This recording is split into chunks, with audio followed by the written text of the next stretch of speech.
আসসালামু আলাইকুম প্রিয় দর্শক। দলিল ছাড়া বা ওয়ারিশ সূত্র ছাড়া অন্য কোনোভাবে সম্পত্তির মালিকানা অর্জন করা যায় কিনা এই বিষয়টা নিয়ে কথা বলবো। আমি অ্যাডভোকেট আতিউর সিকদার, ঢাকা জজ। হওয়া যায়, সম্ভব। যদি কোনো ব্যক্তি অন্য কোনো ব্যক্তির সম্পত্তিতে একটানা 12 বছর ভোগ দখলে থাকে, তাহলে বিনা বাধায়, বিনা প্রতিদ্বন্দ্বিতায়, বিনা অনুমতিতে যদি অপর কোনো ব্যক্তির সম্পত্তিতে একটানা 12 বছর দখলে থাকে, তাহলে সে ওই সম্পত্তির একচ্ছত্র মালিকানার অধিকারী। সহজ কথা। তাহলে কিন্তু আপনার দলিল সূত্রেও প্রয়োজন নেই, ওয়ারিশ সূত্রেও প্রয়োজন নেই। এই আইনটা অ্যাকচুয়ালি অনেকের প্রশ্ন যে এখন বলবৎ আছে কিনা। অবশ্যই আছে, কেন থাকবে না? এটা একটা আইন। এই আইনটায় অনেক রেফারেন্সও আছে, যার কারণে আর এই আইনটা এখন পর্যন্ত বাতিল হয় নাই। তার মানে কি, যতদিন পর্যন্ত কোনো আইন বাতিল না হবে ততদিন পর্যন্ত ওই আইন কার্যকর থাকবে। অর্থাৎ বাতিল হয় নাই, এখন পর্যন্ত এই আইনটা কার্যকর আছে। আচ্ছা, এটা হলো প্রাইভেট প্রপার্টি, অর্থাৎ ব্যক্তি মালিকানা সম্পত্তির উপরে যদি কোনো ব্যক্তি জবরদখল করে থাকে, তাহলে ওই সম্পত্তিতে তার 12 বছর পরে একচ্ছত্র মালিকানার অধিকারী জন্মায়। অর্থাৎ সে ওই সম্পত্তির মালিক হবে এবং যে প্রকৃত মালিক ছিল তার অধিকার হরণ হবে। তার অধিকার আর থাকবে না, সে ক্যান্সেল। এটা আপনাকে প্রমাণ করতে হবে আপনি 12 বছর যাবৎ এই জমিতে একচ্ছত্রভাবে মালিকানা ভোগ দখলে আছেন বা মালিক হিসেবে প্রকৃতপক্ষ দখলে আছেন। আচ্ছা, এখন কথা হলো সবচেয়ে গুরুত্বপূর্ণ, যেটা সরকারি সম্পত্তি। মালিকানা সম্পত্তি যদি আপনি প্রমাণ করতে যান, একটু এদিক সেদিক হতে পারে, তবে সরকারি সম্পত্তি আরো সহজ। যে সম্পত্তি সরকারি খাস সম্পত্তি কোনটা? সরকারি সম্পত্তি, সরকারের অধীনে যেটা চলে গেছে।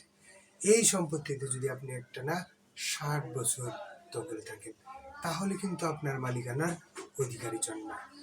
সহজভাবে আপনি একটা ঘোষণা করে আপনি মালিক এমন একটা ঘোষণা করে দেন, তাহলেই কিন্তু আপনার নামে ওই রায়টা দিয়ে নামজারি করতে পারবেন, আপনি বিক্রি করতে পারবেন, আপনি বসবাস করতে পারবেন, লিজ মর্গেজ সব কিছুই আপনি করতে পারবেন।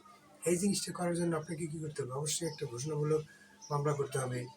আর একটা হলো, আপনাকে প্রমাণ করতে হবে যে আপনি 60 বছর যাবৎ ওই সম্পত্তিতে বসবাস করতেছেন, সরকারি সম্পত্তিতে। এখন কথা হলো আর একটা বিষয়, যে 20 বছরের একটা বিষয়। অনেকেই এই বিষয়টা জানে না যে 20 বছর আবার কোনটায়। যদি কোনো ব্যক্তি মালিকানা সম্পত্তিতে অপর কোনো ব্যক্তি রাস্তা, চলাচলের অধিকার, পানির অধিকার, আলো বাতাসের অধিকার 20 বছর যাবৎ বিনা বাধায় একটানা ব্যবহার করে থাকে, তাহলে ওই সম্পত্তিটার ইজমেন্ট রাইট জন্মায়। অর্থাৎ ওই 20 বছর যদি কোনো ব্যক্তি ওই সম্পত্তির চলাফেরা, রাস্তা হিসেবে বা পানি নেওয়া আনার হিসেবে ব্যবহার করে থাকে, তাহলে ওই অধিকার থেকে অন্য কোনো ব্যক্তি তাকে আর বঞ্চিত করতে পারবে না। যদি কোনো ব্যক্তি বঞ্চিত করতে চায়, তাহলে কিন্তু সেও বঞ্চিত করতে পারবে, কন্ডিশন আছে। দেখুন, আইনে একটা বিষয়ে কোনো ব্যক্তিকে অধিকার প্রদান করেছে, আবার কোনো ব্যক্তির অধিকার হরণ করেছে। কেন হরণ করেছে? তার কারণ ওই অধিকার সম্পর্কে আপনাকে সচেতন হতে হবে, সজাগ থাকতে হবে। Equity aids the vigilant and not the indolent. যে ব্যক্তি তার অধিকার সম্পর্কে সজাগ নয়, সে ব্যক্তি তার অধিকার সংরক্ষণের যোগ্য নয়।